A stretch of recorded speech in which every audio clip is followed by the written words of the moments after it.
While Koons comes across as canned, Ai feels raw. In China, a country where government propaganda rules the airwaves and independent thinking has been crushed for generations, Ai relishes thinking on his feet and refuses invitations to speak off the record. His belief in freedom of speech means that he is willing to go public with everything that comes out of his mouth as a matter of principle. A performer with an aptitude for improvisation, Ai enjoys taking risks. London's Turbine Hall is a major test for a living artist. At the heart of Tate Modern, the space is 500 feet long by 75 feet wide and a spectacular 5 stories high. When the building was a power station, the hall housed the electricity generators that lit up most of central London. Now it is a secular cathedral for commissioned works of contemporary art that aim to enlighten in other ways. Artists need great intelligence and ambition to give meaning to a void this size. The content of Ai's commission was a closely guarded secret until last night's private view.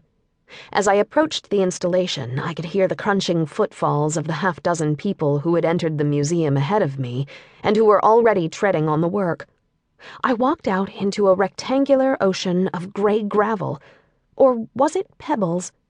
Only when I got to the middle did I reach down to grab a handful of what looked like sunflower seeds. They were so realistic that I had to touch one to my lips to confirm that it was made of porcelain. Titled Sunflower Seeds 2010, the work consists of 100 million exquisitely handmade miniature sculptures. The installation represents the most populous nation, one seed for every 13 Chinese people, in the material, China, that bears the nation's name. While the work is worthy of the term monumental, the artist prefers to refer to it less pretentiously as a mass production. It took 1,600 people over 2.5 years to make.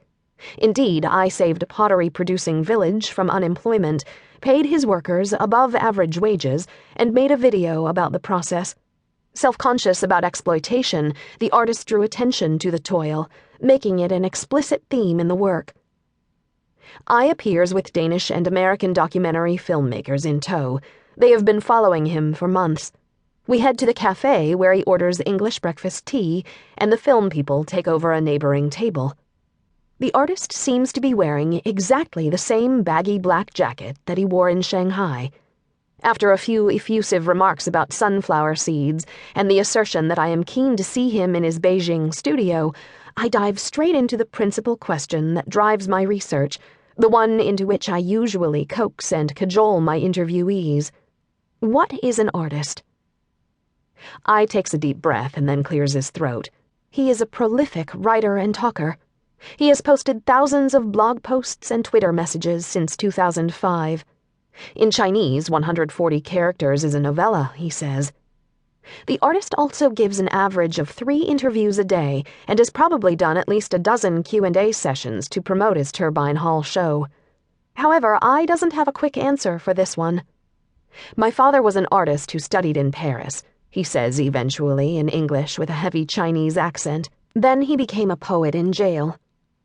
Ai Weiwei's father went to Hongqiao Art Academy, then studied art, literature, and philosophy in France.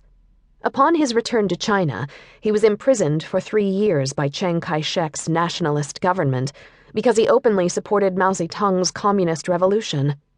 During his incarceration, he didn't have the materials to paint and ended up writing Da Yan River, My Wet Nurse, one of his most famous poems. Then, less than a decade after Mao came into power, he was deemed a rightist and sentenced to hard labor. He was exiled in the same year that I was born, explains Ai, so I grew up seeing him as an enemy of the state. Ai's father's crime was the loss of his ability to write passionately. They questioned why he was not embracing the people's revolution, explains the artist. He wrote poetry about gardens with only one type of flower. He thought that the garden should have variety, all kinds of ideas and expressions, rather than just a single beauty. During the anti-rightist campaign, which was a precursor to the Cultural Revolution, 500,000 intellectuals disappeared. Anyone with an opinion that diverged even slightly from Communist Party policy was punished. Ai ended up cleaning the public.